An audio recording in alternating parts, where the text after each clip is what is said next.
Hayes Middle School is preparing for their student-led conferences. Principal Tom Albers stops by to share all the details on this episode of the Post Podcast.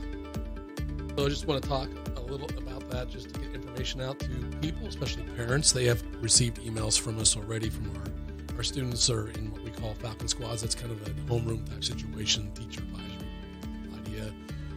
And in that, so we assign our teachers, they have between 20 and 23 students. The idea is that every student deserves a champion, and teachers can't be a champion for 140, 150 kids when they have their teaching load, but they can for 22 to 23. And so we get to know them. Our teachers and kids get to know each other and the kids in the class. And so that's the place we start. And so February 7th and 9th, 3:30 to 7 p.m., we have our what we call student-led conferences. Parents have received an email from their student's Falcon Squad leader, and that in there there's the directions, and they get to sign up for a slot. It's a 10-minute. It's very quick. It's 10 minutes, but it's for middle school. That's enough, right? I mean, so for the kids, because the kids run it. That's the cool thing. Hayes High has been doing this for a while. We implemented this. This is our third year. We keep getting better because of our staff. Our staff has ideas, and we keep changing and trying to improve. And so that's the plan. And so it's a 10-minute conference where the student gets the lead, and that's such a great concept. And it's really letting the parents witness their students strut their stuff, so to speak. And so, this came out just this week. We have some teachers that are going to highlight a different process. If we like it, we'll probably go that way with everyone. But the kids are going to have a kind of a PowerPoint they're going to use, and they're going to introduce themselves, and they're going to explain what's going on, because that's a skill set, right? Like, I need to introduce who's with me. I need to say, hello, this is so-and-so, the things that they think are important to them. They want to, they may talk about their home, their family, the things they like, anything they want to include, that we'll put that in that PowerPoint. And then we're going to ask them to tell them about themselves. So we want them to know what they're interested in, what they like to do, what their personality and their view is like, what their personal strengths are, what gifts and talents they have. And then again, we're helping them. So this is something that they're not doing solo. We're working with them over the next 2 weeks to do this.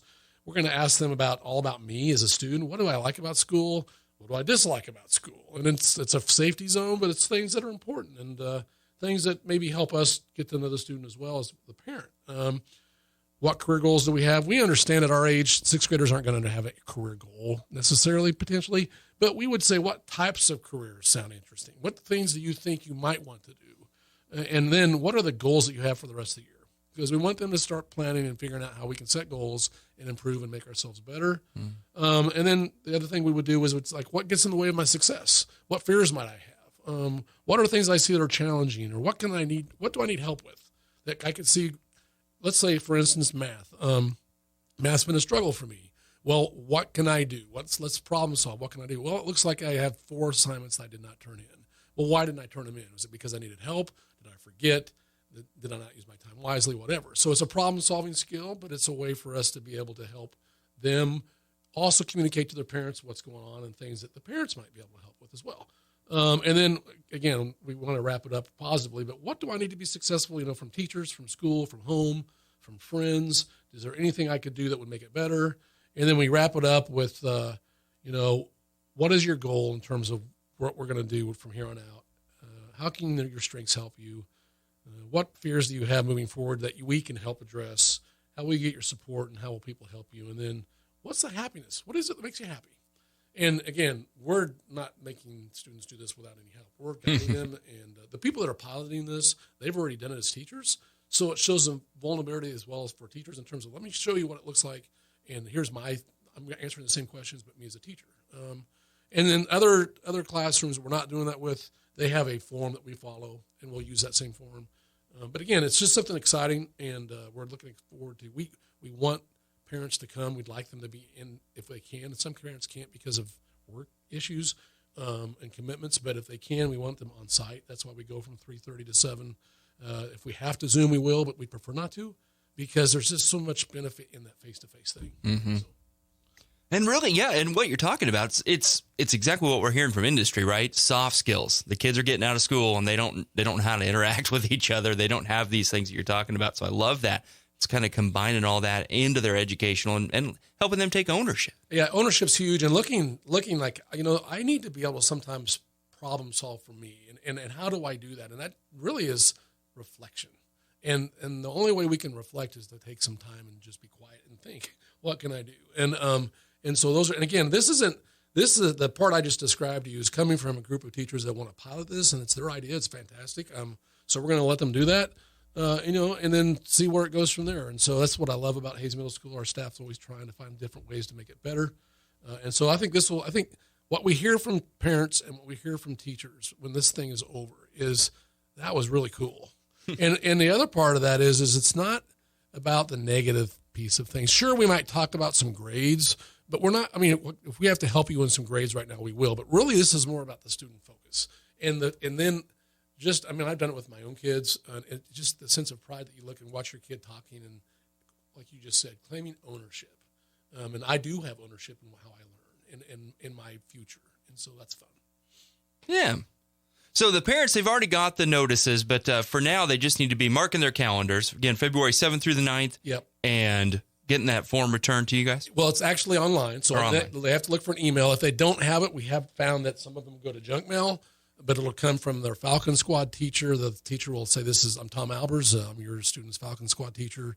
And please, you'll be getting an email. Sign up for this. And then it's called ptcfast.com, and it's parent-teacher conference.